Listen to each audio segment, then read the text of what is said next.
Bonjour Régis Labaume. Bonjour. Vous êtes le maire de Québec, on peut dire d'ailleurs une figure de la politique québécoise. Je vous laisse analyser ça. C'est vrai. Et d'ailleurs, récemment, vous vous êtes fait remarquer parce que vous avez décrété que Québec, votre ville, était la capitale francophone des Amériques. Voilà, on n'en parle plus, c'est fait. C'est fait.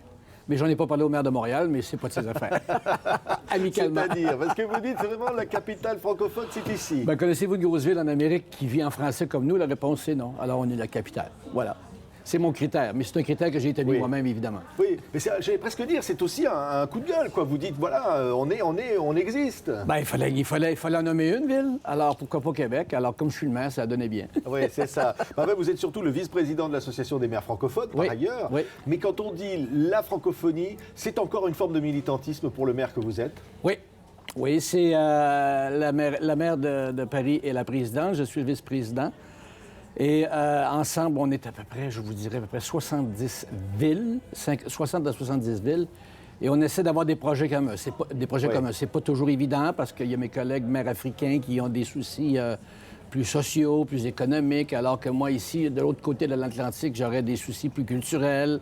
Je voudrais qu'on travaille plus sur la langue, sur la culture française. Oui. Vous ne n'iriez pas opposer le bilinguisme, d'ailleurs, j'ai vu ça. Ça vous agace quand on dit le bilinguisme et la francophonie, c'est antinomique? Non. Moi, je pense que plus tu as la liberté de parler 2 ou 3 langues, plus tu as le goût de parfaire ta langue maternelle, qui est le français. Moi, j'ai vu des ingénieurs et des gens qui étaient totalement bilingues ou trilingues et qui avaient un plaisir à améliorer leur langue française, parlée, écrite.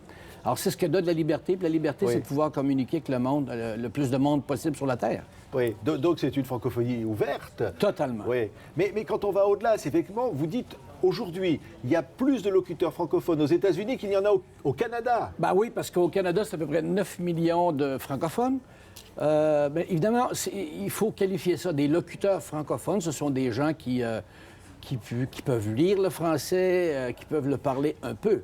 Mais il y a quand même des francophones aux États-Unis, des locuteurs francophones, et on les oublie. Et donc, c'est pour ça que nous, on a créé le réseau des villes ou communautés francophones et francophiles. Et ça fonctionne. On a eu une réunion d'organisation à Lafayette encore il y a 2-3 semaines. Les gens sont très enthousiastes. Et il y a une ferveur aux États-Unis sur ce qu'on appelle les roots. Alors, vous avez Ancestry.com. Ça veut dire quoi? Allez, on va parler un peu français, monsieur le maire. Les racines, non, mais je me croirais à Paris. Non, mais les racines. Alors, vous avez un des sites les plus populaires aux États-Unis, c'est Ancestry.com. Les gens veulent savoir d'où ils viennent, quelles sont leurs racines.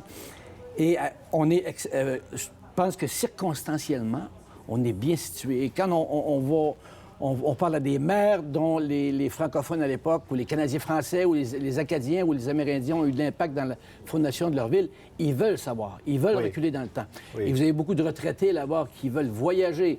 Alors, les Américains, la question des racines, des roots, ça les intéresse. Alors, on veut créer des itinéraires historiques qui deviennent des itinéraires touristiques. Oui. Mais évidemment, comme par hasard, l'itinéraire finit toujours à Québec. C'est-à-dire que vous voulez les amener dans votre vie, voilà, on va être clair. Oui, entre autres choses. Mais Québec est une ville exceptionnelle. Vous accueillez là en ce moment la conférence contre la radicalisation des jeunes. Qu'est-ce que vous faites finalement de cette ville? Vous dites que c'est le centre du monde francophone, c'est quoi?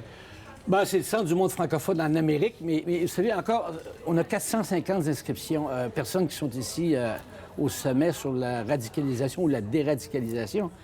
Et vous avez des dizaines de personnes qui découvrent Québec, qui ne pensaient pas qu'une ville aussi francophone européenne pouvait exister en Amérique. Et à chaque fois, c'est la surprise complète. Ils ne croient pas que ça puisse exister. Et à chaque fois, ils tombent évidemment en amour, oui. Ils tombent sous le charme. Et normalement, ils reviennent. Et c'est ça la beauté des choses. Vous avez votre franc-parler d'ailleurs. À cette conférence, vous avez poussé un coup de gueule contre certains sites Internet. Hein. Ça vous... Oui, bien écoutez, on est dans une conférence où on parle de, comment dire, des méfaits des réseaux sociaux, de l'appel à la radicalisation sur les réseaux sociaux. Alors qu'ici, on a une compagnie comme Québécois qui, sur son site, le site de ses journaux, laisse aller des saloperies. Alors, j'ai dit, commençons par faire le ménage chez nous. Après ça, on pourra blâmer les autres. Ah oui? Non, mais ça veut dire que, voilà, il faut commencer par ça. Ben ouais. Oui, mais qu'est-ce qu'on peut faire, monsieur le maire? Non, mais c'est parce que c'est une société qui est importante. Alors, ils ont qu'à prendre des décisions. C'est tout. Oui. C'est de stopper ça. Oui. Enfin, la liberté d'expression, ça compte, c'est-à-dire qu'on doit quand même... Oui, mais la Oui. liberté de l'autre ne peut pas commencer quand la mienne s'arrête là. Ça ne peut pas être comme ça. Puis Oui. les gens, c'est pas une question de liberté d'expression. C'est est-ce qu'on doit accepter des saloperies? Et là, je parle de saloperies envers les gens sur son site. Je pense que ça ne se fait pas. Oui. Alors, en ce moment, il y a une élection aux États-Unis, ça vous a pas échappé. En parlant de saloperie. Oui. Alors, je ne me serais pas permis de le dire, mais il y a un candidat quand même, puis lui, alors pour le coup, il en dit des trucs. Trump. Vous, comme maire de Québec, ça vous inquiète, cette élection Oui, américaine? ça m'inquiète. Je n'ai pas confiance en cet homme-là. Je pense qu'il n'a pas le contrôle de son esprit, de son tempérament, il n'a pas le contrôle de ses émotions. Et c'est parce que on parle du président du plus grand pays au monde avec la Chine. Oui. Alors, je me demande comment on peut se permettre de risquer d'avoir un homme comme celui-là à la tête des États-Unis. Oui, Alors, ça peut avoir des conséquences pour vous, ici, à Québec? on serait tous inquiets, on est ses voisins, nous.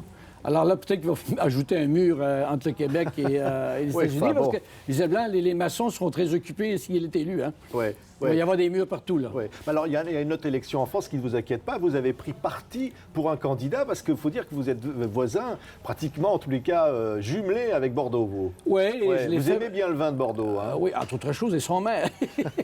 Non, écoutez, je l'ai fait par amitié. Alain Juppé, il l'a dit de moi. Alors, on est des copains.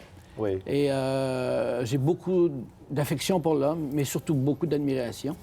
Et j'ai accepté d'être le président d'honneur de sa campagne ici à Québec. Alors, c'est un peu exceptionnel, ça se fait pas normalement. Oui. Mais je m'en fous, j'ai décidé que je le faisais. Ah oui, non, parce que normalement, on ne doit pas. Enfin, vous n'avez pas. Mais je suis pas Ouais. comme ça. Moi, l'amitié, Ah oui. l'amitié, ça veut aussi dire ça pour moi. Oui, mais on ne vous a pas dit, enfin, monsieur le maire, vous n'avez pas à intervenir là-dessus. Ah, je m'en balance. Oui, Je m'en balance. c'est vrai. C'est un ami et je l'aime, voilà. Oui, c'est ça.